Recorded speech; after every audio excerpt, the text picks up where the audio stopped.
రైతు నమస్కారం. నేను మీ మునియా నాయక్. రైతు సోదరులకు నూతన సంవత్సర శుభాకాంక్షలు తెలుపుతూ ఈరోజు ఇక్కడ అశోక్ గారి దగ్గర అయితే మనం ఉన్నాము. అశోక్ గారి తోట, మిరప తోట సఫల్ భీష్మ 36 ఎలా ఉంది ఒకసారి రైతుతో మాట్లాడే ముందు మీకైతే ఒక చెట్టును అయితే చూపెడతాను. ఒకసారి చూడండి. ఇది పచ్చికాయ అండి. మొత్తం ఒక కాపు అయితే తెంపుకోవడం జరిగిందన్నారు. ఒక కాపు తెంపిన తర్వాత ఇది పండుకాయ తర్వాత ఇది ఒకటే చెట్టు అండి. ఒక చెట్టుకి మొత్తం ఈ పండుకాయ ఈ విధంగా ఉన్నది. ఇక్కడ చూసినట్లయితే మళ్ళీ పచ్చికాయ అయితే గుత్తులు చూడు, ఇక్కడ చూడొచ్చు. పండుకాయ పోయి పచ్చికాయ గుత్తులే కాస్తుంది. పిరికెడు కాయలు అయితే పట్టుకుంటే పిరికెడు లెక్క కాపు అయితే ఉంది.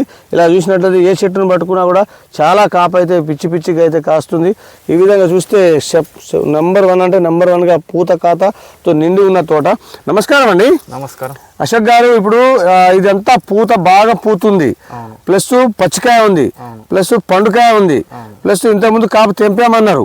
ఓకే, ఫస్ట్ కటింగ్ ఎంత వచ్చింది? 22 క్వింటాల్ వచ్చింది. ఎన్ని ఎకరాలు ఇది? 2 ఎకరాలు. ఓకే, ఇప్పుడు ఎంత అవుతుంది అనుకుంటున్నావు? ఇప్పుడు 30 అవుతుంది అనుకుంటున్నావు. ఓకే అండి. ఇప్పుడు ఈ పూత బాగా పూత వస్తుంది కదా, ఈ పూత పిందెగా మారిపోతుంది కదా, మరి దీని పరిస్థితి ఏంది? ఉంటుందా ఎండాకాలం? ఉంటది కానీ వాటర్ కొద్దిగా నాకు ప్రాబ్లం ఉంది. నీకు వాటర్ ప్రాబ్లం ఉంది? అవునండి. వాటర్ తట్టుకుంటుందా ఇది? తట్టుకుంటదండి. వాటర్ తట్టుకుంటుంది.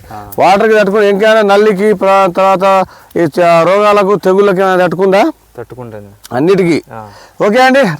అశోక్ గారు అయితే ప్రత్యేక మాటలు ఏంటంటే నీళ్ళ ఎద్దడి ఉంది. నీళ్ళ ఎద్దడి లేకపోతే నాకు పూత నిలబడిపోవు, నాకు నీళ్ళ ప్రాబ్లమే ఉంది. అయినా కూడా సూపర్ నెంబర్ 1గా కాసింది, బాగుంది అనేది ఆయన మాటలు తెలుసుకున్నాం. ఓకే, నమస్తే.